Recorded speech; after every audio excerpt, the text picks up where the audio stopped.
नवा नियम है, 9th, ये सभी के लिए बहुत आवश्यक है जानना। विशेष रूप से यहाँ जो माताएं आई हैं उनको तो ये बहुत जरूरी है। वैसे तो पुरुषों के लिए भी जरूरी है, भाइयों को भी जरूरी है, लेकिन माताओं से इसका कनेक्शन है सीधा सीधा।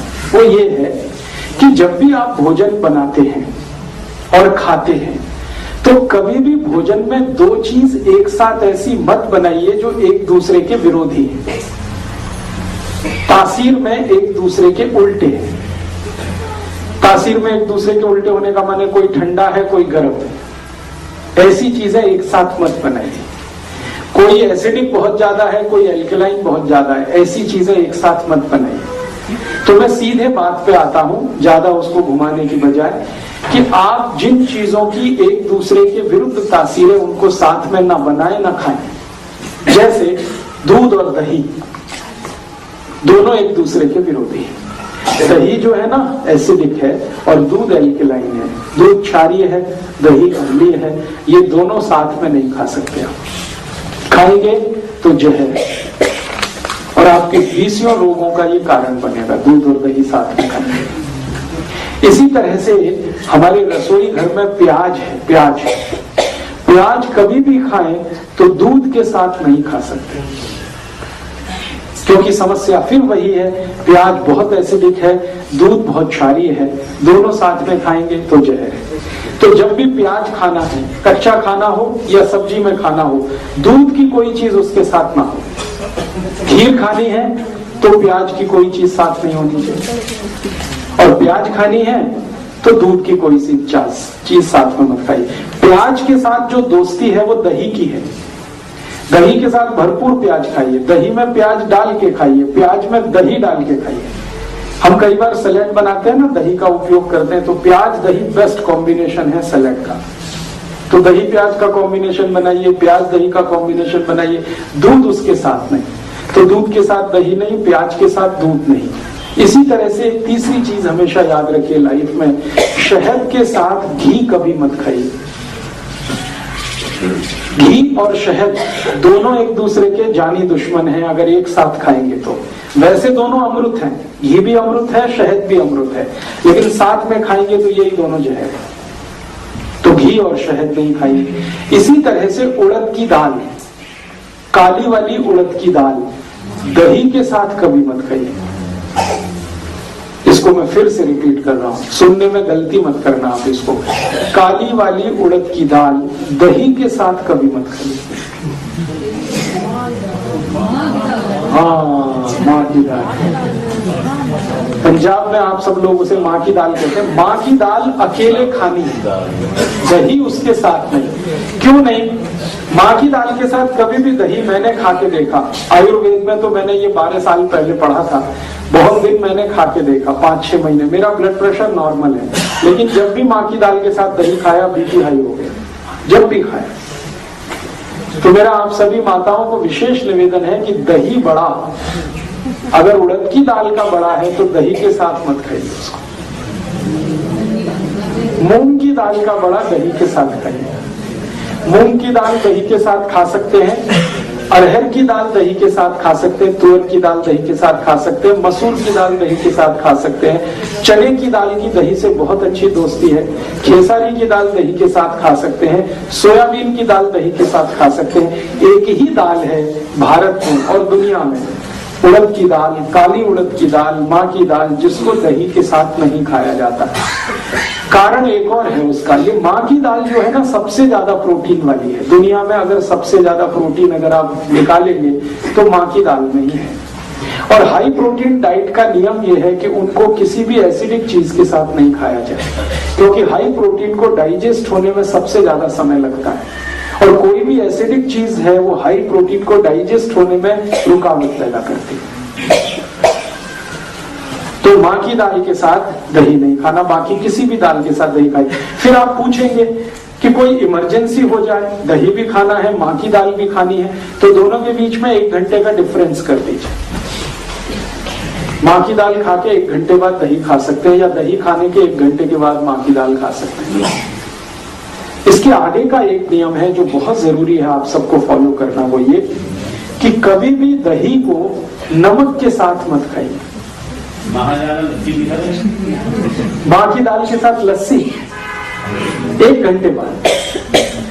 दही को कभी भी नमक के साथ मत खाइए, दही को हमेशा मीठी चीजों के साथ खाइए। दही को शक्कर के साथ खाइए, दही को गुड़ के साथ खाइए, दही को बूरे के साथ खाइए, दही को खांड के साथ खाइए, दही कभी भी नमक के साथ। क्यों? मैं आपको एक छोटा एक्सपेरिमेंट करने के लिए बोलता हूं। आप बाजार में जाइए, कोई भी साइंटिफिक इंस्ट्रूमेंट की दुकान से एक लेंस खरीद लाइए, छोटी चीजों को बड़ा दिखाने वाला जो लेंस होता है, मिल जाता है, 10-12 रुपए का आएगा। एक दिन लाके अपने दही पे लगा के देखिए, तो इतने बैक्टीरिया दिखाई देंगे आपको जो करोड़ों की संख्या में। दही के ऊपर लगा के देख लीजिए, वो इधर जाते हुए उधर जाते हुए घूमते हुए टहलते हुए दिखेंगे। ये सब जीवित हैं और शरीर को ये चाहिए सब जीवित अवस्था में चाहिए, क्योंकि ये बैक्टीरिया दही के साथ जब हम खाते हैं तो अंदर जाके हमारे जो एंजाइम सीक्रेशन है उसको ये बैक्टीरिया बहुत मदद करते हैं। तो दही हम खाते हैं बैक्टीरिया के लिए, जीवाणुओं के लिए दही खाते हैं। दही को आयुर्वेद की भाषा में कहा जाता है जीवाणुओं का घर, और 1-2 नहीं, करोड़ों। 1 कप दही में अगर कैलकुलेट करेंगे 1 करोड़ से ज्यादा जीवाणु। अब होता क्या है कि ये 1 कप दही में जो 1 करोड़ जीवाणु है, ये जीवित आपने खा लिए तो बहुत अच्छा है, शरीर को बहुत काम आने वाले। लेकिन उसी 1 कप दही में 1 चुटकी नमक आपने डाला, 1 मिनट में सारे जीवाणु मर जाएंगे। 1 ही मिनट लगता है उनको मरने। अब वो मर गए तो आपने दही नहीं खाई है, जीवाणुओं की लाश खाई है। वो दही नहीं रह गया, वो जीवाणुओं की लाश हो गया। अब वो अंदर गया तो दही के नाम पे आपने खा तो लिया, लेकिन उसके जो फंक्शन है बॉडी के लिए वो काम नहीं आने वाले। दही फिर वेजिटेरियन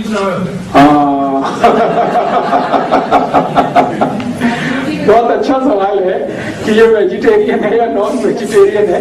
थोड़ी देर में मैं बात करूंगा जीवाणुओं पे, तब इसमें से क्लैरिफाई हो जाएगा। अभी जो बात चल रही है वो ये कि 1 चुटकी नमक डालते ही 100 किलो दही के सारे जीवाणु मर जाते हैं, 1 चुटकी।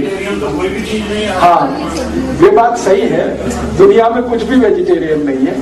हम थोड़ी देर में इस पे एक्सप्लेनेशन करेंगे। दही में 1 चुटकी नमक डालते ही सब मर जाते, क्योंकि नमक के जो केमिकल्स हैं वो जीवाणुओं के दुश्मन है सारे के सारे। नमक के सारे केमिकल्स जीवाणुओं के दुश्मन है। इसलिए आयुर्वेद में कहा गया है कि दही में कोई ऐसी चीज खिलाइए जो जीवाणुओं की संख्या को बढ़ाए, मारे नहीं, खत्म न करे। इसलिए कहा गया है दही को गुड़ के साथ खाइए। गुड़ डालते ही जीवाणुओं की संख्या मल्टीप्लाई हो जाती है। मल्टीप्लाई 1 करोड़ से 2 करोड़ पहुंच जाते हैं। थोड़ी देर गुड़ मिला के रख दीजिए, इतनी तेज उनकी ग्रोथ है। दही में बूरा डाल दीजिए, बूरा समझते हैं? तो दही में बूरा डाल दीजिए, मल्टीप्लिकेशन इतना फास्ट होता है कि कोई इमेजिनेशन नहीं कर सकता। एक दिन आप ये कर लीजिए मेरे कहने पर, 15 रुपए का लेंस आएगा, लाइए, खर्चा करिए, सवेरे से शाम तक ये एक्सपेरिमेंट करिए, तो आपको समझ में आ जाएगा कि जीवाणु कितनी तेज मल्टीप्लाई करते हैं। मीठी चीज डालिए, चीनी भी डालें तो भी मल्टीप्लिकेशन होता है, गुड़ डालें तो और ज्यादा होता है, बूरा डालने पर सबसे ज्यादा होता है। और एक मिश्री आती है, मिश्री, वो पीस के दही में डाल दीजिए, तब तो अद्भुत होता है, सोने में सुहागा। भगवान कृष्ण दही को मिश्री के साथ ही खाते थे।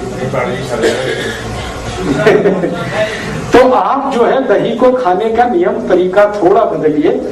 मैंने पंजाब में बहुत लोगों को देखा दही में नमक डाल के खाते हैं या लस्सी में नमक डाल के। ये लस्सी नमक के साथ नहीं खाई जाती, गुड़ के साथ खाई जाती है, खांड के साथ खाई जाती है, चीनी के साथ खाई जाती है। मुझे पुराने समय का याद आता है कि हम लोग हमारे मामा के घर जाते थे दही बूरा खाने के लिए। दही नमक खाने के लिए कभी कोई कहीं नहीं जाता, दही बूरा खाने जाते थे। और दावतें होती थी गांव में, तो दही के साथ बूरा ही डाला जाता था। बहुत इंटेलिजेंट लोग थे वो सब। अब शुगर जो है वो आपकी एक स्पेसिफिक प्रॉब्लम है, वो तो पूरे देश की नहीं है, आपकी प्रॉब्लम है। तो आप अपनी शुगर को कंट्रोल करने के तरीके मैं बता दूंगा, वो आप करते हुए दही को इस्तेमाल कर सकते हैं। मीठा दही भी इस्तेमाल कर सकते हैं, लेकिन दही के लिए विशेष मैं आपसे कह रहा हूं कि दही में नमक नहीं। और इसी तरह का और एक नियम है, वो ये कि दूध खाते हुए या दूध पीते हुए कोई भी नमक की चीज ना हो। दूध और नमक की भी दोस्ती नहीं है। दही और नमक की भी दोस्ती नहीं। अगर कोई चीज दूध की खा रहे हैं तो नमक की चीज ना हो, नमक की चीज खा रहे हैं तो दूध की चीज ना हो। अब आप कहेंगे इट इज हाईली इम्पॉसिबल। ऐसे इम्पॉसिबल है कि खीर खानी है और सब्जी ना हो, ये तो बड़ा मुश्किल। तो मेरा तो आपको रिक्वेस्ट है कि खीर खानी है तो रोटी खीर खाइए या पूड़ी खीर खाइए। खीर को पूड़ी के साथ खाइए, खीर को रोटी के साथ खाइए, सब्जी ड्रॉप कर दीजिए उससे, बहुत अच्छा होगा। नहीं कर सकते हैं तो आयुर्वेद ने उसका एक रास्ता निकाला। वो रास्ता ये दिया उन्होंने कि अगर आप दूध को नमक के साथ खाना चाहते हैं या दूध की चीज के साथ नमक की चीज भी खाना चाहते हैं तो नमक बदल दीजिए अपने घर का। नमक लाइए सेंधा, जिसको हम पाकिस्तानी नमक कहते हैं, लाहौरी नमक कहते हैं, वो नमक खाइए। अब आप बोलेंगे इसमें क्या फर्क है? बहुत बड़ा फर्क है। एक तो नमक बनता है समुद्र के पानी से, जिसको आदमी बनाता है, जो आजकल आपके घर में आता है। ये बाजार से जो आप नमक लाते हैं ना आयोडीन युक्त, ये सब समुद्र के पानी का नमक है। और एक नमक है जो भगवान बनाता है, ईश्वर बनाता है।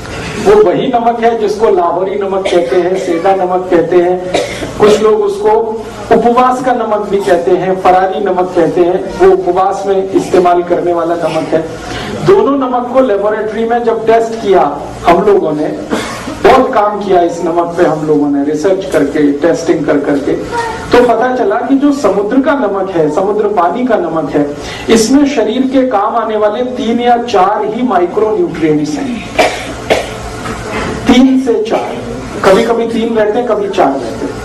और ये जो समुद्र के नमक को छोड़कर हम सेंधा नमक खाना शुरू करें, पाकिस्तान वाला, लाहौर वाला या उपवास वाला, उसमें 94 तक माइक्रो न्यूट्रिएंट्स, 94।